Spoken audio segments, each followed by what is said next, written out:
Bonjour. Je suis Rami de la chaîne Je deviens bon en maths. Veux-tu revoir comment étudier les variations d'une fonction? C'est parti. Question 1. Soit une fonction dont la représentation graphique est celle-ci. Quels sont les antécédents de 0?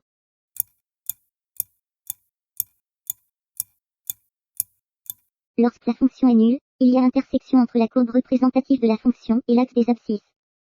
Dans notre cas, x est égal à -3 ou à 1. Question 2. Quel est le maximum de la fonction?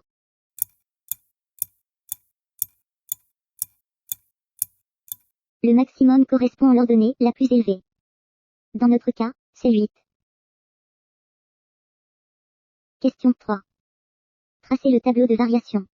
N'hésite pas à mettre la vidéo sur pause.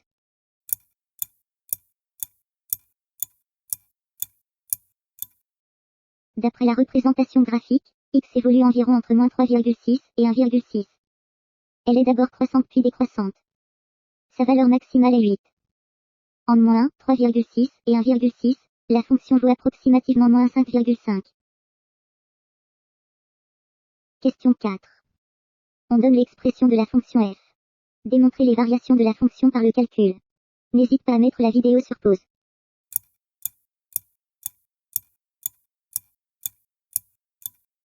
La première étape consiste à développer la fonction.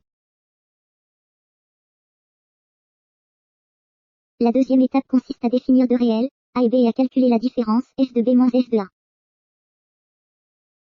En supprimant les parenthèses de droite, on inverse tous les signes. On peut supprimer les 6.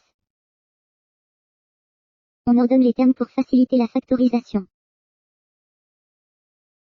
En utilisant la troisième identité remarquable, on peut factoriser les termes de gauche. La factorisation des termes de droite est assez simple.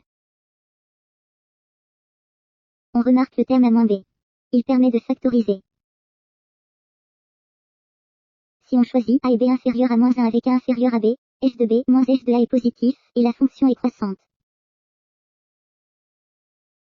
Si on choisit a et b supérieur à -1, b étant toujours supérieur à a, la différence f de b moins f de a est négative, et la fonction est décroissante. Ceci correspond bien au tableau de variation de la question précédente. Voilà, c'est fini. Si cette vidéo t'a plu, mets un pouce, partage et abonne-toi à la chaîne. Est-ce qu'il y a d'autres notions que tu souhaiterais que je traite? Si oui, indique-les dans les commentaires. À bientôt.